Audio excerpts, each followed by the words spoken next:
I thought my name was so unique. I mean, Andrew's not an overly unique name in the like common nomenclature of the world, but growing up in Azle, Texas, I remember no one was named Andrew.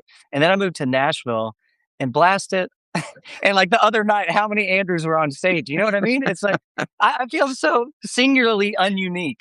Yeah, I know. I actually was one time like in a counselor's office, and she was like, "Do you ever feel like you're having to try to compensate for things or try to get try to stand out in a crowd?" I'm like, I try to stand out in the crowd of Andrews in acoustic folk independent Christian music. Hey, you know what? I have been wanting to do you a favor, and the favor is I moved to Plains, Georgia, and now write about liberal presidents. So you win. Oh my gosh, I love it. So I go to this little Anglican church here in Nashville, and in the Anglican tradition, there's the feast of Saint Andrew, which is usually the last Sunday in November, and our priest is named Father Andrew, and so we every Andrew in the church got a text a few weeks before saying like, "Hey, this is ridiculous, but you guys all want to come over Sunday night, the last Sunday in November, and we can have a feast of Saint Andrew party."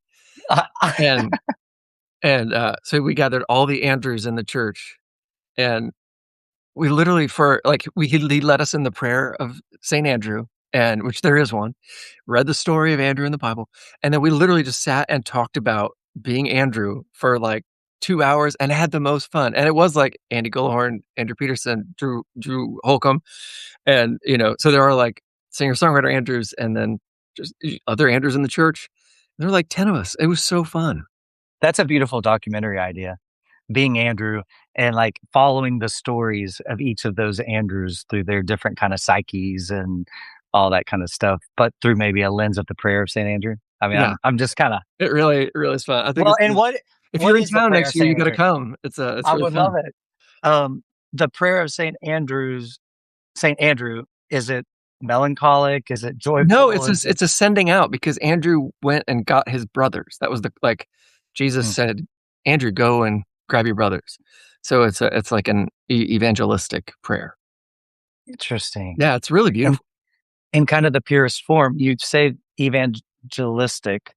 Uh, and I'm in New Hampshire right now, and I'm about to go interview. I'm on this kind of with Laura Knightsling, one of our Mm. good friends who works with your podcast, on kind of an audiobook tour for the book More Than a Present, where we're going to bumper the audiobook sections with interviews from people who've either intersected with Carter's life or whatever.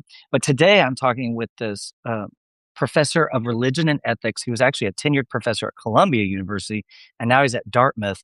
But his whole well, not his whole study, but some of his really profound research and study has been about what does evangelical in America mean, Oh wow. and the shift of that over time and seasons. The implications of culture or government or kind of changing tides of popular opinion and how that affects at least what is perceived as evangelical, but what is it in the purest uh, form of the term, which is really what you're talking about. It is a sending out and a following Jesus. It's a sending out to gather together. Huh. That's So anyway, are you gonna put out that whole interview or will you just sort of release a little section? I think we'll do just a little section for the audiobook, but then I aspire to be you, Andrew. So I'm All right. I'm gonna do we're gonna do a weekly podcast starting either later in the fall or next year called Sundays with Jimmy. But it's gonna be like just a little portion of one of his Sunday school lessons. And then what's an insight from there we can bounce to like people from different cultures, backgrounds, religions, and talk about what does it mean to basically love your neighbor as yourself. So Wow. I Okay. don't know. All right. Okay, go back. Yeah. Um we played a little concert a few weeks ago, this like little Rich Mullins tribute thing, which Mhm. is super fun, which is kind of when I Mhm. get to see you these days, is when sort of Rich Mullins tribute Yeah. things happen. When a dead We guy brings us together. we both tend to be in the room. And I go, "Oh, hi, Andrew, what are you doing?" And you're like, "Well, Mhm. I moved to Georgia because you were writing a book about Jimmy Carter." And Mhm. somehow that led to you living in Georgia. Well, Andrew, I think we've all lived in Nashville a long time. Let's go back to Nashville era for me, Yeah. which is, my whole adult life from the time we attended Belmont University all the way, until I was 40 years old. So the bulk, all of my adult life, I lived in Nashville. It wasn't a divorce from Nashville. Nashville has changed. Nashville is significantly different. I mean, you've raised a family in Nashville, so you've even seen that change through the lens of your, growing and maturing family. And there's all kinds of comments you can make about that, or I can make about that. But it was more when I got to Plains, Georgia. Okay, so Plains, Georgia is this little small town of 600 people, give or take. Mhm. That's what its population has always been. Agriculture, farming land, famously known for peanuts, as well as all the other crops that they grow. But it's known as the lifelong hometown of Jimmy and Rose and Carter. Okay, so Yeah. I was drawn in because they've been heroes of mine since I was in college. Someone gave me a book of his when we were in college because that was the 2000s. And, he was president I think right before I was born early in the Reagan era. So we're in the same I was kind of, born in '79. Yeah. so you were late in the Carter era and I was early in the Reagan era. And so, they were history to us. They were a former Yeah. president, that kind of thing. But when I learned about how their faith expressed itself in everyday life throughout the world in eradicating diseases and expanding democracy and mediating peace, all these kind of things that they were really tirelessly working towards it. And then that you have a president who grew up in the deep South in the 1920s and 30s, predominantly around Black people because his dad was a farmer. He lived in a sharecropping community. His biggest influences outside of his parents to the day he died at 100 years old were Black people. It was Jack and Rachel Clark, who he spent the night with when his parents had to go out of town, and these are sharecroppers. So you get a sense of kind of the full bodiedness or where his full bodiedness of faith came from. And that was just super appealing to me, Hmm. because I grew up in a small town in Texas and we were a little more tethered to the land. I mean, my dad's a therapist and my mom's an organist. It's not like we were growing our own tomatoes, but you were closer. I mean, growing up experiences, and it wasn't just our era; it's where we grow up that Yeah. kind of shapes what culture's peace within us.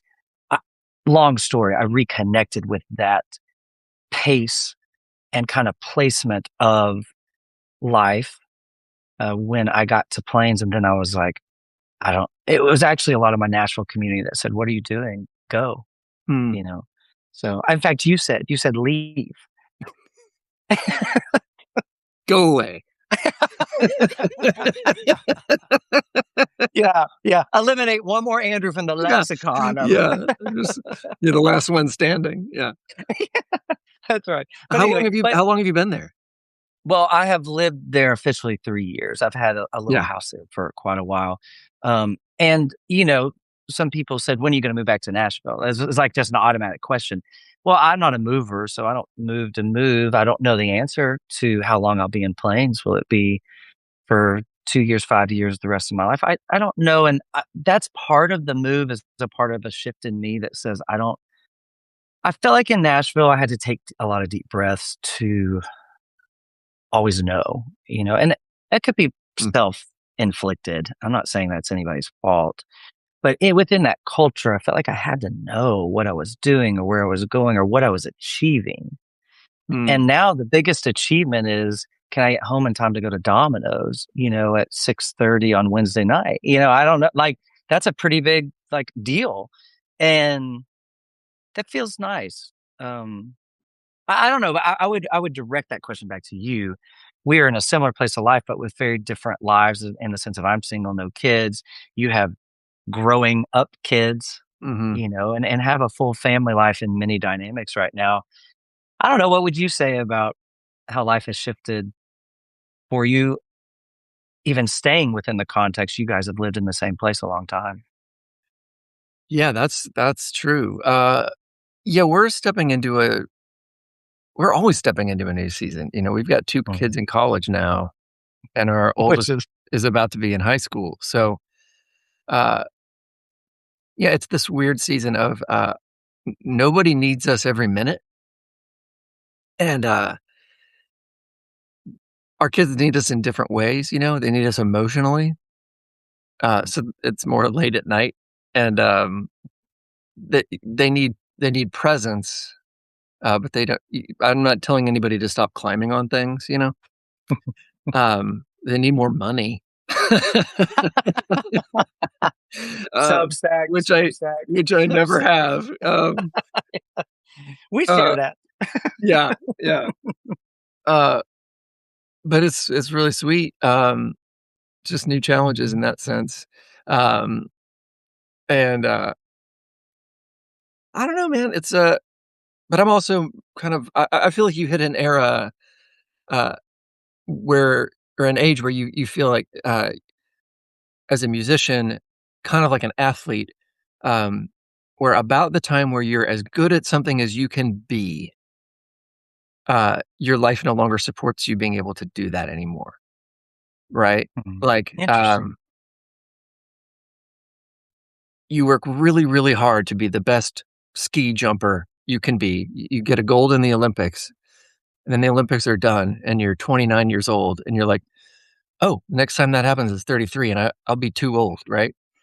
Um, Touring is kind of a young man's game Mhm. unless you've hit some James Taylor, Paul Simon stratosphere where Private plane. yeah, right, where touring is so cush Mhm. and employs so many people.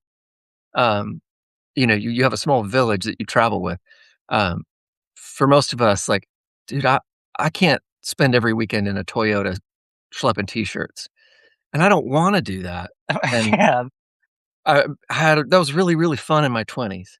Um, and I've played tons of shows, I've had really great experiences, done a lot of really, really fun things, like, have checked things off the list that I never Mhm. could have dreamed. And now it's like, okay, so now what?"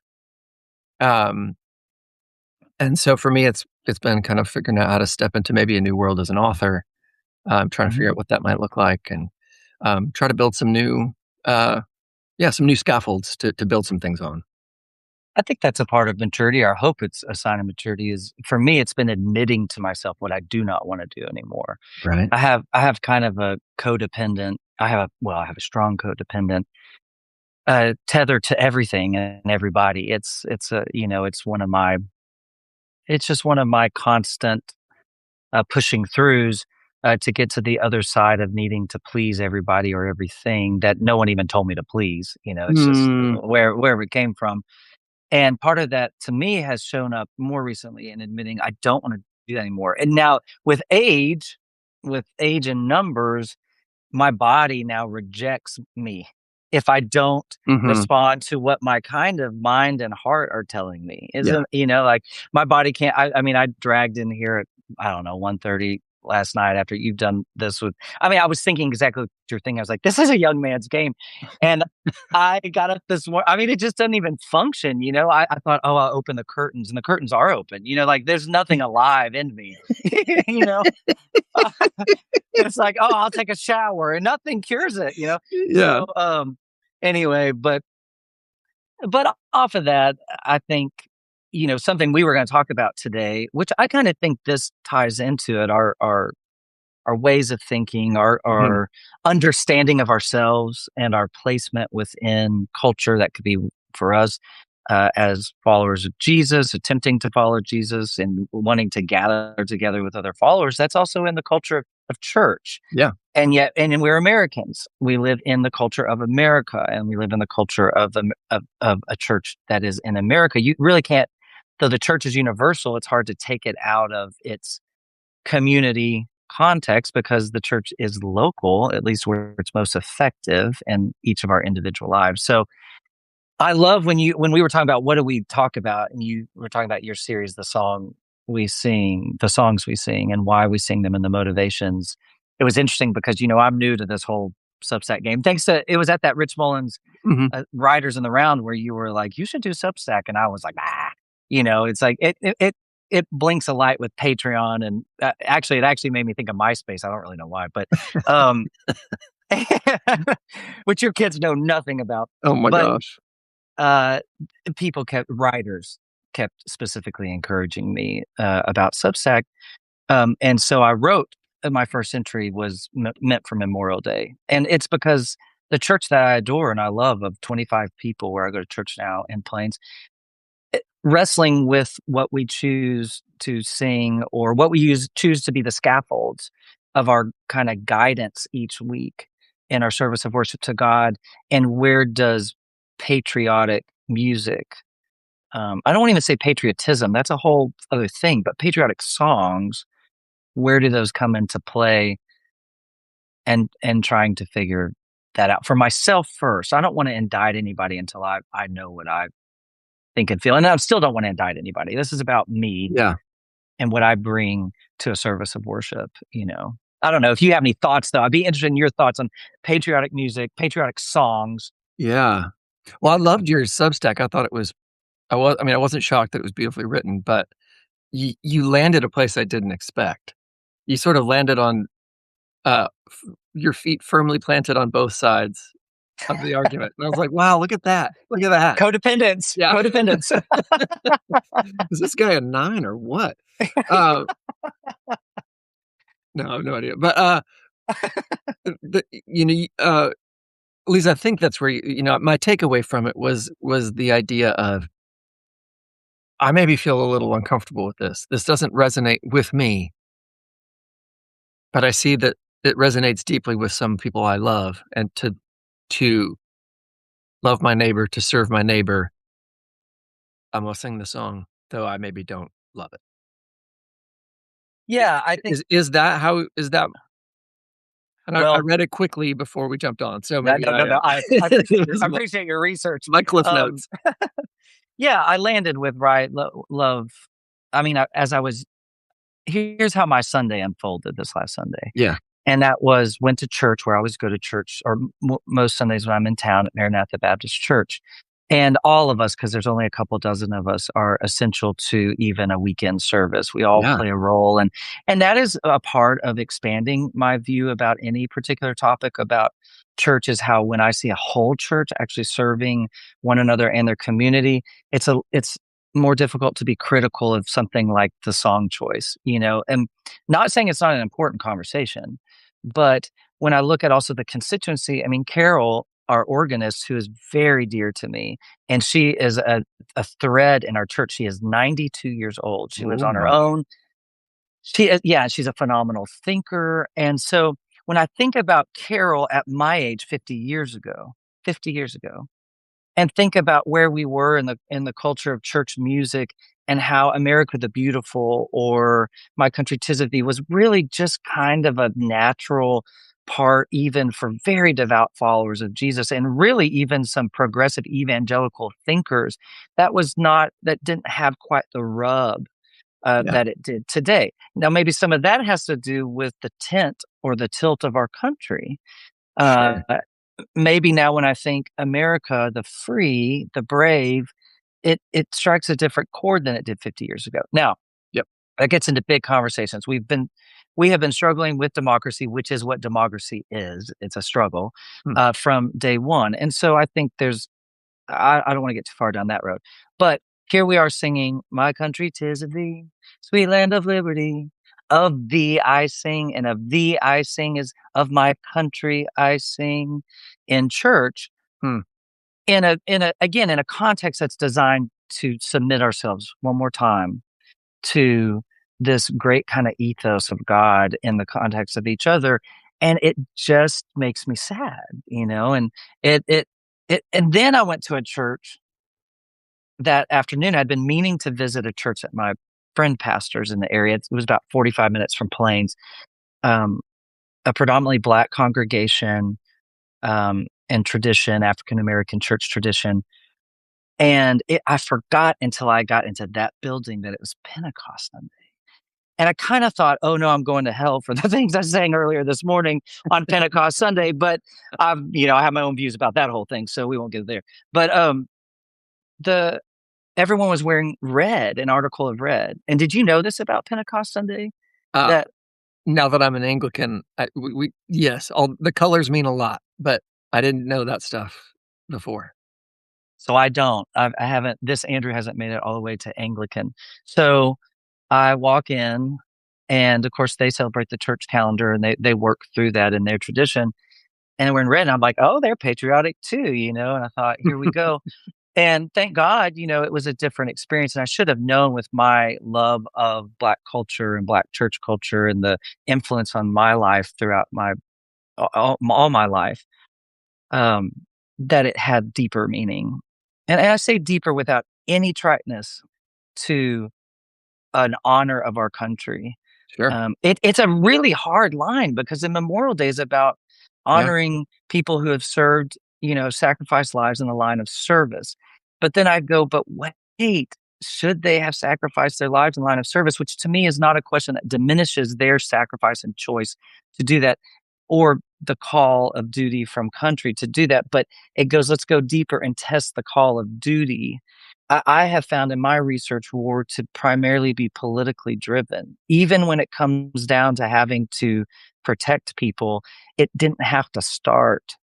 If what I always say, if the people with the crowns and the suits, that was the title of the blog, if they would sit down at a table and talk, if you and I will talk, Hmm. we don't have to kill each other. Yeah. And so that can feel really bold and bristle.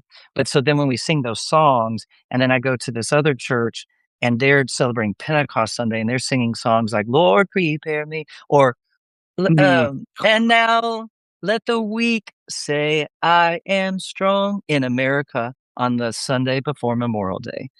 And I think now that, to me, doesn't enlist sadness, but gladness about the way of Jesus, Yeah. because I am called over and over to get down on my knees and serve the purpose of someone else as they serve my needs. And so, but then by the end of the, Is right, that like you one of the said, greatest countercultural worship songs of all time? Give yes, thanks. yes, It's got 8 lines, and it pushes back on empire in our yeah. hearts and in the world so beautifully. Mm. I love it so it's without ever being preachy. It just says like, "Oh, no, no, no, no, no, no. Here's where we sit." Yes. Like, so gently. It's an incredible song. Yeah. What the lyric is, And give now thanks with, yeah, a grateful heart, give thanks to the Holy One, give thanks. Um, because he's given Jesus Given Christ. Jesus Christ, his son. And now, right, let the weak say, I am strong. Let the poor say, Say, I'm "I am rich. rich." It's the Beatitudes. Yeah, It's, because of it's what Jesus' very life. oh, Yeah, because what he has done for us. So that's what I also think about within patriotic songs within church. It's not about what he has done for us. yeah. It gets a little left to center for me, you And know. it's even got that descending chord structure that's sort of even the way the chords move does that in your like, it does something, uh, that I can't even, describe, but it moves that way. It's like it's not triumphant. It's like the chords are subservient in a way. Like, Very much so. it's so, uh, wonderfully written. Yeah. Well, and even the climax melodically is, "And now let the weak," Yeah. and then you come down melodically, say, "I am strong." Let the poor is up high, Yeah. say, "I am rich." You know? Mm. They may have, I mean, Integrity or Maranatha, whoever that was back in the day, may have never even meant to, what may have not been thinking that deeply through it, but that's the translation of God in our lives. And to me, on a Pentecost Sunday where we are offered the Spirit of God to live within us and through us, then shouldn't my spirit be challenging what I'm singing, or Yeah. be paying attention to the rub? But I throw it back to you. Well, Like, so I what have do this you think? yeah, I got a couple interesting thoughts. I was in this songwriting camp, Wednesday. I host this group of songwriters, this intergenerational songwriting, group every, once a month, and, Hmm, it's really fun, and, sort of the point is to gather writers of different ages just to to build intergenerational friendships through communal creativity. And, so, I was in this songwriting group where we had, the youngest songwriter was 14, the oldest was 72. And, I think we had 5 or 6 people working on the song. The song was a non-starter, but, the conversation was the point, you know? Um, but somebody threw out a line, the line was, "Can't you see that God is with us?" And it led to this big discussion, like, "Is that true? I mean, biblically, yes. But then somebody was like, "Hey, yes, that's totally true. God is Emmanuel. God is with us." But I feel like sometimes people take that and they say, "God is with us and not with you." So maybe we could phrase that differently. Because I just would hate for someone to take that phrase and maybe use it and like weaponize it, use it against people. Because that just breaks my heart when that happens. And as sort of an older person said that they had some, Mm. they were carrying something of weight from that experience. But a younger person had had an experience of uh, a worship experience where the phrase "God is with us" changed their life, and so there was a rub there, and that was the conflict that hopefully will breed some intimacy.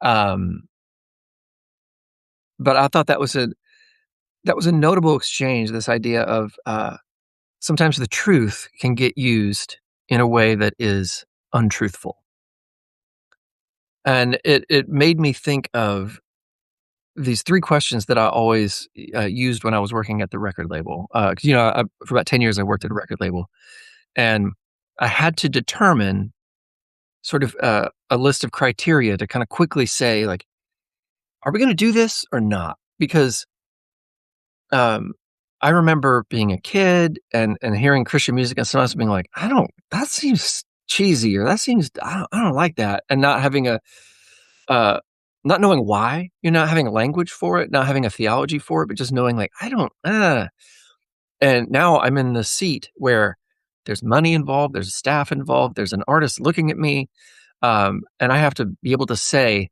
yes or no, and here's why. Mhm. And I need to have a criteria quickly to be able to judge these things. And what I came down to is 3 questions: is it true? Is it useful? And is it kind? Mm.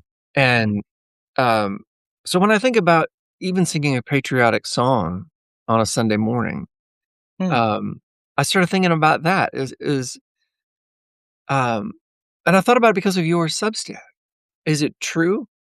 Well, maybe not, depending on the song. I have a friend whose father wrote a song called "Make America Great Again" that for a while was in the top 100 of CCLI. Oh, Wow, so we can unpack that. Um, it won't take long. Yeah, but it literally was. It had a line about eagles. I do remember that. Well, I mean, that comes from, the Yeah, Psalms. yeah. But, Isaiah. was it used truthfully? I don't know. Is it useful? It was useful in certain contexts. Mhm. Is it kind? Not to many people, Mhm. right? A lot of people are gonna hear that song and feel very threatened, Mhm. right? The gospel should only be threatening to people who are oppressing people, Mhm. right? And the gospel should still be kind to those people. It should It still be is. kind to the oppressor. It should just not be kind to their actions, right? Yeah. Well, I think that's mercy. you know what I mean? Yeah, There's a better way to mercy. say that. I don't know about that. That was really well said. I think you're talking about even mercy being at the heart of the song. Yeah, It's kind, yeah. right? And mercy being at the heart of our our disposition. Like, I don't know. A long time ago, I've kind of loosened my grip, and then eventually I dropped whatever gavel I was holding that gave me the right Mm, to really judge another person, and so I have to do that even in these small contexts. I love your litmus test, because actually, when I think about the context of how we sang the songs that particularly were outside of one song, I would say one song still rubs that test for me that we sang. But other than that, they they did hit those marks: true, useful, and kind. I also observed people, because it's easy to observe almost everyone in a church of 2 dozen or 30 people, And so I was looking out. I was playing the piano that day, with Carol on the organ, and I we're love it. posing sides. And it's a whole exercise of like remembering as a kid when you didn't have monitors or in ears or like, where are we? Yeah. And so I love that it makes me exercise things again, but I'm able to see out, and I saw people being very reflective Hmm. during it. So maybe it was useful in different ways, maybe even in challenging ways, or maybe in ways, maybe it helped someone remember somebody, not about their patriotic duty or their work in the military, but through the thread of that being Memorial Day and why we were Sure. singing those songs, it helped them remember a father or a mother or a sister or a brother, and just tether them to that. Could that be useful in the service of worship to God? I do think, the fellowship of believers is what calls us back to surrender to humility and to mercy over and over again. But I have friends who would be very declarative about their feeling about us including patriotic songs in the worship service. I would err towards their feelings, but I want to always test and weigh my feelings because they're my feelings. They're not always the collective feeling. And it's do my feelings, are they true, useful, and kind? Oh, that's good. And so I found that over time there began to be a lack of demonstration of mercy in their conversation around people who were on a different political side than they were, or who chose to celebrate some form of American uh, culture or maybe history within the context of worship service. It's a very fine line, and especially today. I am very much about the separation of church and state being a form of freedom, of liberty, of opportunity for us as Christians and for anyone of any religious ilk, in our country. So I do want to be careful about that. I don't, we're not going to go into this today, but any list of topics of conversation that are government driven, I'm going to always err towards separation of church and state because I believe the church is more effective than government every single time because Jesus is more effective than any man made construction of guidance, or there is no North Star in government. There's no North Star in a president. The only North Star that we have is Jesus the Christ. And so, as long as I'm being pulled, and I think your litmus test, those three things pull us back to is Jesus the Northern Star, then maybe you can sing a patriotic song in the context of a worship service if here he's the Northern Star. Maybe, I don't want to if I get to choose, but I don't always get to choose. And that's part of living in a neighborhood and that's part of living in a community. And on the days I don't get to choose, then maybe the command of Jesus, loving God and love your neighbor as yourself, means I get to bend to the opinion of someone else. It's not oppressing me. It's not taking away my rights. It's not causing me or diminishing me as a person, And so it reminds me of those. I don't talk about another Andrew, brother Andrew, who was Yeah. um, in largely Muslim countries that had a large Muslim population back in the 40s and 50s, starting right, or 50s and 60s, and people would come to him with dreams of Jesus and ask him who they were discovering in their dream, and he'd point them to Jesus, and it would literally be a transformation in their life, and they would become a disciple of Jesus. And it made me think, but some of them, he then helped them choose which route to go with their life. They could be excommunicated from their family or community. So some of them chose to escape the kind of confines of the control of the religion in their life. Some decided to continue. They had families to be in that family, but basically be a underground Yeah. convert. Yeah. And so they are every day, 5 times a day, bending down with their forehead to the ground, with complete allegiance to Jesus. So who am I to know when someone is expressing themselves in a respectful manner, but with a heart that is continually humbled to Jesus? Then, I mean, it's just so big and mysterious that I don't want to take that away even from my like bristling at singing America the Beautiful in the worship service. Yeah. Well, the whenever we talk about church songs, like at some point you are going to get to the Psalms, right? Like the original church songbook. And if you're going to talk about singing about a nation, those songs talk about singing about a nation non-stop. And they talk about, Mhm. uh, they beg for mercy. They're like, please save us. We're in trouble again. We're in trouble again. We're in trouble again. That's like the thing they say most of all is please save Mhm. us. They ask for forgiveness over and over again. We're sorry. We shouldn't have done that. We're sorry. We shouldn't have done that. We're coming back. We're coming back. There's a lot of repentance. There's also a lot of destroy our enemies. We're out to get them, bash them with rocks. There's a lot of vengeance and vindication, um, which I struggled with for a long time. Uh, until I realized that just because something in the Bible doesn't mean it's from the point of view of God. Mm. You know, that it might be there for us to see this is how people act, and this is what God is responding to. And this is how it kinda turns out. Yeah, that this is why people keep repenting, and this is why they keep needing help. So, I also think it's the posture of the songs we sing is really Okay. important, right? So a triumphal march, let's destroy our enemies, is one thing. If it's a please restore our nation, please heal our people, we are we're repenting. Please forgive us. Please, uh, you know, help us feed our orphans and take care of our neighbors and help us, you know, show us where we are wrong. Like, though, that's a different kind of patriotic song.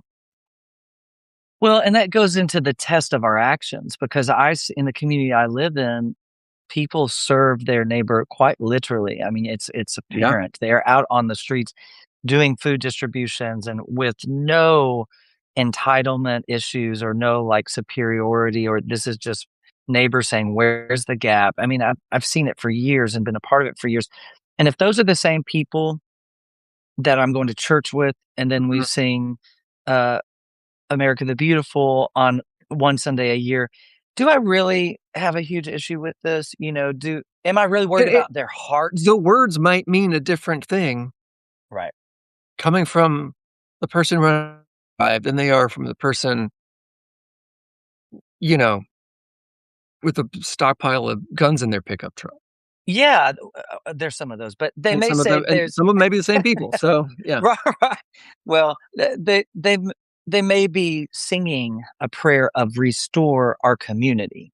Restore our nation may be restore us right here. We do live in the context of America. I am an American citizen. I didn't have much choice over that. That's a great mystery too. Why are we born? We're born. I don't believe that the work ethic of someone with less resources is any different than the work ethic of someone with more resources.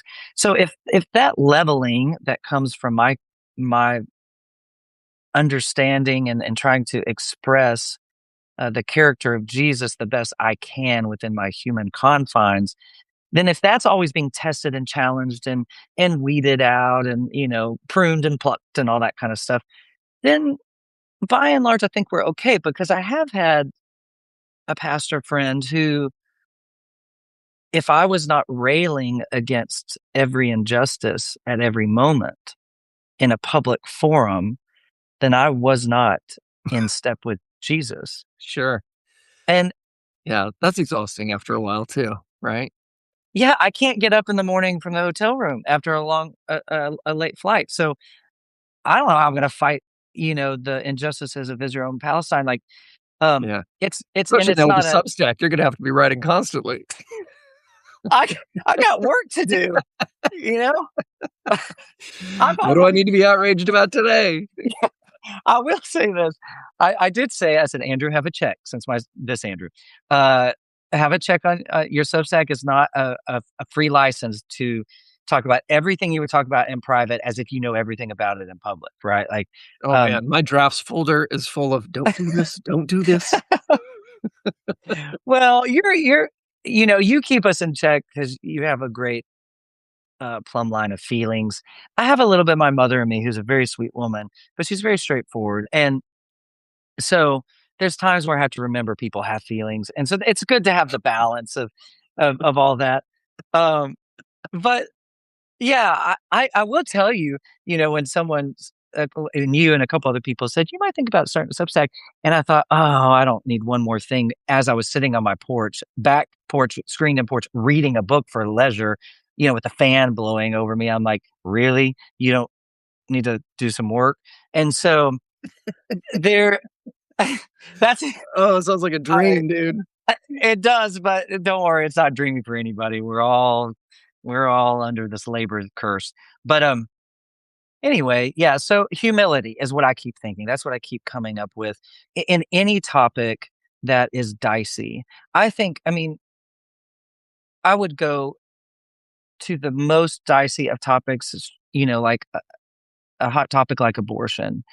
Um, that's going to have a lot of different conversations and dynamic and understandings of how should we interact government versus church and all this kind of stuff. And every conversation in that it's a good conversation to have, and we've been having it for years. But understanding your three litmus tests in our conversations. So, is my conversation about it what truthful? So, like, am I actually going off of facts? Am I doing my research? If I don't know a lot about it, maybe I shouldn't talk a lot about it.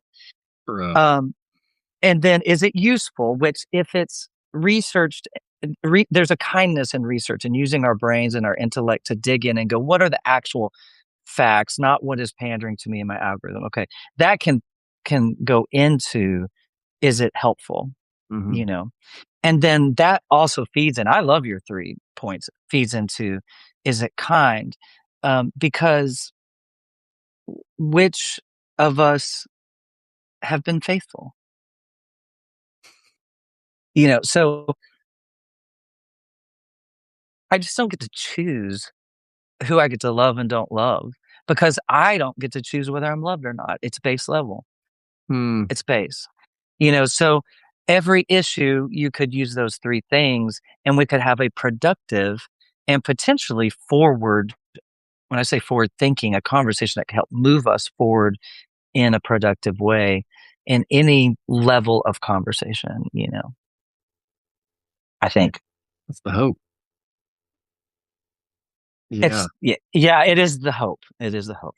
Yeah. And it will never be perfect because we're humans, so that's where mercy comes in, like just extend it again, Yeah. I guess. Amen. I always end with I guess. That's like I'll leave us with this. Well, then you leave us with something thoughtful. But in our kind of evangelical upbringing, street evangelism. Was that a part of the thing? A little bit, yeah. Okay, so we had you tracks and like you spend the night on the street and you go up to people and ask them, if they died tonight, if they're going to heaven or hell. I just never could ask that question. I would always ask if they were hungry, but the thing was I couldn't ask it because at the end of the day, and this goes beyond a conversation about heaven, hell, is there not, all that kind of stuff. Uh, Bookmark that. But So here's heaven, where your Substacks are gonna go. which is it's going to tank in 1 week. It tanked. Um, it's heaven. I hope not that I don't have I mean, I am so persuaded and compelled by Jesus. I can't even explain how that finds itself into like the marrow of me, Yeah. but I don't have any control over it. And the older I get, the more I don't even want control over it. Like I just want to keep coming back to going, it's like the hymns that it is my favorite hymn is Softly and Tenderly because it talks Mm. about Jesus being on a portal waiting and watching for you, like looking for you, not you looking for him. And if he's waiting and watching for us and he's God, then isn't he going to find us? So Hmm.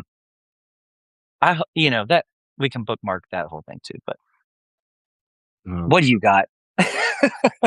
No, well, I'm gonna say so this book about Jimmy Carter and the work that you're doing. Tell me again about, so you're Sure. you're making a documentary? No, so I made the documentary for PBS called Plain Spoken, and Okay. really that was about race in the Deep South, but it was set entirely in Plains, Georgia, Okay. and utilized interviews and footage from the Carters' last years of their life. That's what really introduced me to the community. The book is called More Than a President: Sundays with Jimmy Carter, and it is Sunday school lessons. He famously taught Sunday school for Yeah, 40 yeah. years in his first presidency for everyone to come. So you had people of devout Christian faith, you had people Muslims, you had people devout Jews, you had people with no belief system at all coming. It was always respectful. And he was teaching. His main teaching was challenging the us versus them perspective in expanding our mind and our hearts. Wow. The encouragement in the 80s, 90s, 2000s, 2010s when these were being taught to expand our mind and heart, that we can safely expand our mind and heart within the context of our attempts to follow Jesus. That's, I don't think we're always encouraged to use our brains, or I wasn't necessarily by some religious circles growing up. And so the idea that I can even submit my Is brain. the book out? Oh, yeah, yeah, yeah, yeah. Here it Okay, is. okay, okay, It came out last fall, okay. and Forgive we were me. doing the audiobook. No, Got it, no. okay. There's a lot of Andrews doing a lot of Great, important and unimportant great plug. Yeah. things. Yeah, but, we're in New Hampshire right now recording part of the audiobook of it. That'll come out as kind of a second wind. Okay. But anything we Do talk you have that actual recordings of him yeah, so in it? they actually recorded him through the decades, and Oh, that's including, cool. get this, okay, Andy, get this. The first lessons in here from the 1970s, which is when he was serving as president of the United States. So he taught privately. You couldn't invite the crowds. He just taught his couples class that he and Rosalind were a part of at the First Baptist Church of the city of Washington, D.C., while he was president He of the still United taught Sunday States. school while he was president? Right. So you think about in the context of like the Camp David Accords and bartering Middle East peace and doing all these things that are, kind of heady, challenging, very presidential or very world leaderish, and then coming down each week. And the thing about his lessons is they're just not very, I think this is the wrong use of the word. I say pious. They're, that may be the right word. They're not very ego driven in the sense of, uh, he was always challenging himself Hmm, before he challenged the class. So he's challenging his biases and prejudices wow. before he's challenging classes. So that goes into our conversation. Like I think about that, I compiled this book of a president's Sunday school lessons, and then I'm barking on Substack about singing patriotic songs in a church service. So it's like, which is it, Andrew? But um, it's just that expansive view. But here's a note I'll leave you with is we did take the flags out of the sanctuary during his tenure. And the reason was not so much patriotism or a Wow. lack of, it was that there were people visiting from all over the world who had state religions. And he didn't want anybody to be confused that the gospel of Jesus, that the way of Jesus, that they were exempt from it because they weren't American. That's the thing. And that's the thing I Wow. think of when we sing these songs Dude, in our there it service. is. There it is. Right. Our allegiance is so much fuller than to a nation, and it always will be. And I'm going to struggle with men and women coming back in body bags from wars because guess what? It's not the way of Jesus. So we're going to have to struggle with that together.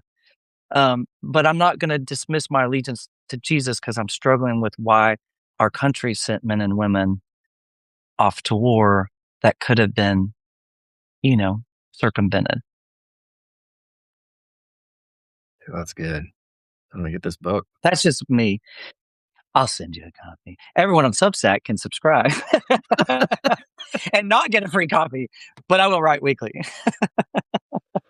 Oh, that's amazing. Well, I'm excited about this. Sounds like a Yeah. beautiful book. Well, and I say thank you to you for one, encouraging me to do something I love to do, which is right. And I do think you, as you continue to transition into this author position, which will never leave music, right? It's a core base for us. Right. Right.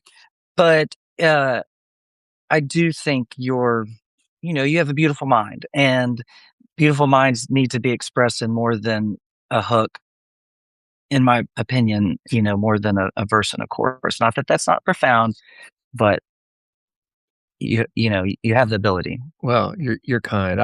I'll My friend Eric, who joined, I saw popped on here early on. I don't know if he's still on. So all credit to him. He has this image of our human creativity, which is when we're young, we get into something and we think, I'm a songwriter, and my songwriting is this cup, all my water, all my creativity is in this cup of songwriting, and we think that that's what we are, right? Whether it's our hobby or our job or whatever it is. But he's like, uh, but your creativity and your experience is just like a faucet that just pours over, and eventually it's going to spill over the top of that cup. And he's like, you're going to be curious about things, and you're gonna write a book. You're gonna paint a painting. You're gonna write a screenplay. You're gonna do all sorts. Let your let your curiosity expand. God has made a wide world and has given you this curiosity to explore things. And I just think that's such a he calls it.